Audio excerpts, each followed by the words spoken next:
Halo, Assalamualaikum warahmatullahi wabarakatuh. Jumpa lagi dengan saya, Freddy Sudaryanto, di channel YouTube-nya Freddy Sudaryanto Spot.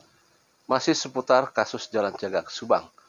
Malam ini saya akan coba terus membahas masalah kasus Jalan Cagak Subang berjudul Senjata. Seperti biasa, saya ucapkan banyak terima kasih kepada rekan-rekan saya yang sudah subscribe dan menonton di channel YouTube saya. Juga sudah komen dan like. Tentu saya ucapkan banyak terima kasih.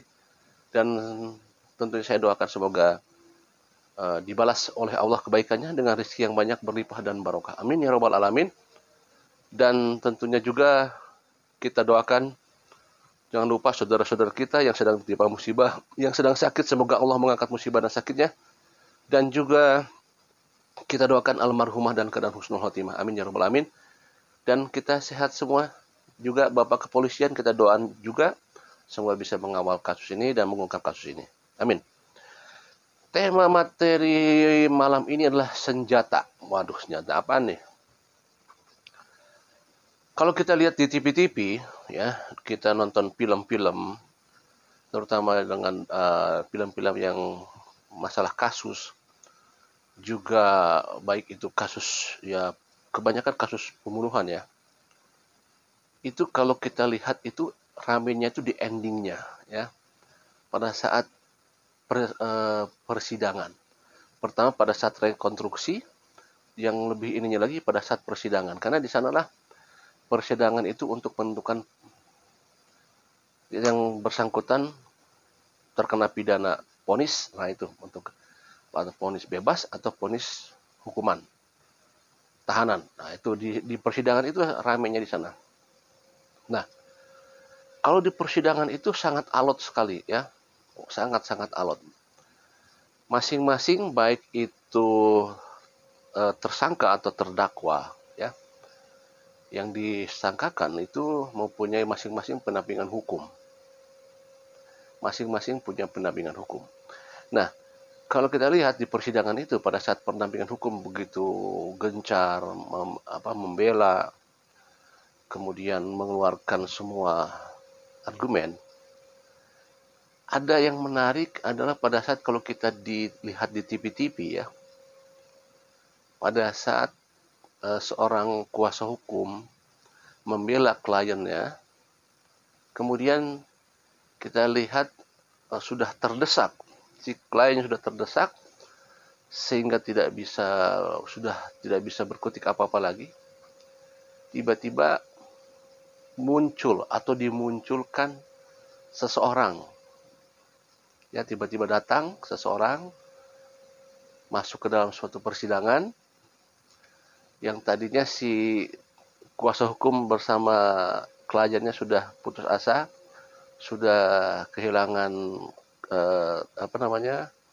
kehilangan pegangan, kehilangan apalagi power, ya.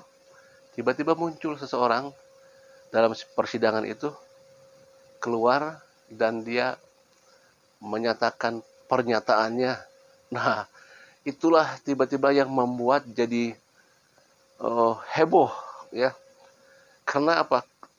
Dengan seseorangnya datang itu memberikan kesaksian, dan kesaksian itu ada kesaksian, kalau yang dibilang kesaksian mahkota. Dia memberikan informasi yang isi daripada informasinya itu adalah menggagalkan semua alibi-alibi yang selama ini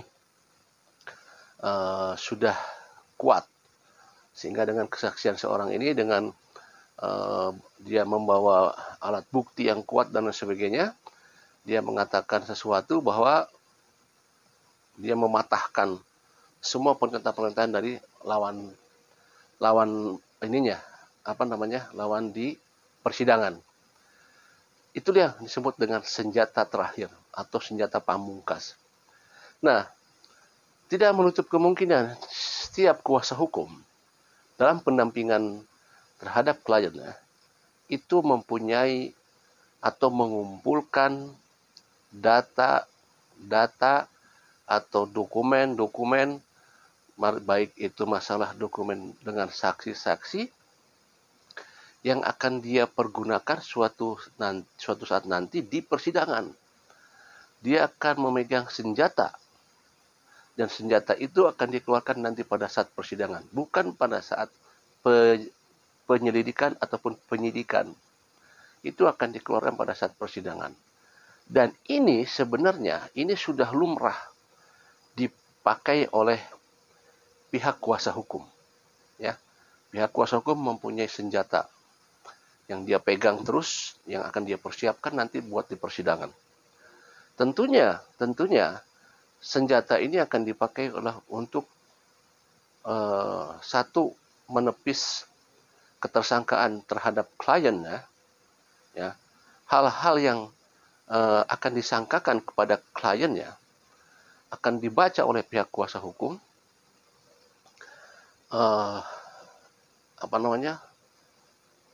gerakan-gerakan yang nantinya akan terbaca sehingga bisa dipatahkan, yaitu dengan beberapa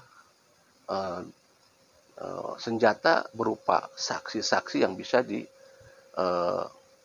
dimunculkan nantinya pada saat persidangan. Tentunya saksi ini adalah saksi mahkota atau saksi kunci, ya, saksi kunci di mana saksi ini nantinya akan dikeluarkan pada saat persidangan. Tentunya saksi ini akan dipelihara terus sampai nanti persiapan persidangan. Nah, bicaranya kalau tadi saya di film yang saya lihat, tapi kalau kita lihat sekarang di kasus Subang ini, kita ketahui di media, kita tahu semua bahwa sudah ada pendampingan hukum di beberapa saksi. Kita ketahui saksi Danu didampingi oleh kuasa hukum Bapak Ahmad Topan Sudirjo, dan saksi Yosep dan saksi Yoris, Pak Yosep dan Kang Yoris didampingi oleh kuasa hukum Rohman Hidayat. Kita yakini, ya, pasti di antara mereka, pasti mereka semua, para kuasa hukum sudah mempunyai senjata masing-masing, sudah mempunyai senjata lah, semacam kayak begitu, senjata masing-masing yang nantinya akan dipergunakan, akan dikeluarkan pada saat persidangan, tentunya ya untuk mengkanter jika mana pada saat persidangan, jika mana misalkan ya, misalkan bila mana, kan ini kan bila mana, kalau bila mana memang tersangkakan, kalau misalkan tidak tersangka ya tidak akan terjadi persidangan, kan gitu ya. Bila mana misalkan tiba-tiba di satu perjalanan, tiba-tiba dari beberapa saksi yang misalkan bukan hanya kuasa hukum yang sekarang sudah ada, tapi siapa tahu nanti juga tiba-tiba ada dari saksi lain yang tidak ada pendampingan hukum sekarang, bisa aja muncul kan nanti tiba-tiba menjadi tersangka dari saksi yang kalau saksi sekarang misalkan ada Danu yang dikuasakan kepada kuasa hukum Ahmad Topan Sudirjo, dan ada Pak Yosep dan Kang Yoris dengan Bapak Rohman Hidayat, tiba-tiba nanti di luar dugaan, tiba-tiba ada saksi lain yang tiba-tiba malah tersangkakan, ya. Nah, semua itu bisa ada kemungkinan semua, karena sekarang ini kan semua statusnya masih saksi, ya. Semua statusnya masih saksi, dan belum aman karena belum ada vonis, kan ya. Karena kalau sudah ada vonis itu baru aman. Kalau selama belum ada vonis, mereka masih ada punya potensi untuk bisa jadi tersangka, masih punya potensi, ya. Walaupun sekarang masih aman-aman saja. Nah, tiba-tiba tadi kalau misalkan tiba-tiba ada di luar dugaan juga misalkan saksi lain, maka juga pasti nanti ada pendampingan hukum seperti itu, kan ya. Nah, pasti masing-masing pendampingan hukum ini sudah punya senjata, di mana senjata itu akan dipakai untuk mengkanter bila mana ada prasangka atau sangkaan kepada kliennya, seperti itu. Kan itu kan dipergunakan. Ya, itulah materi malam ini materinya adalah senjata masing-masing kuasa hukum untuk mengkanter adanya sangkaan-sangkaan terhadap kliennya. Baik itu kuasa hukum Bapak Ahmad Topan Sudirjo maupun Bapak Rohman Hidayat, atau mungkin suatu saat juga kedepannya mungkin tidak menutup kemungkinan ada PH-PH baru yang bisa mendampingi. Siapa tahu ada juga saksi-saksi yang mulai memakai PH baru, ya kita tidak tahu, kita lihat saja nanti ke depannya. Baik, demikian malam ini. Assalamualaikum warahmatullahi wabarakatuh. Selamat malam.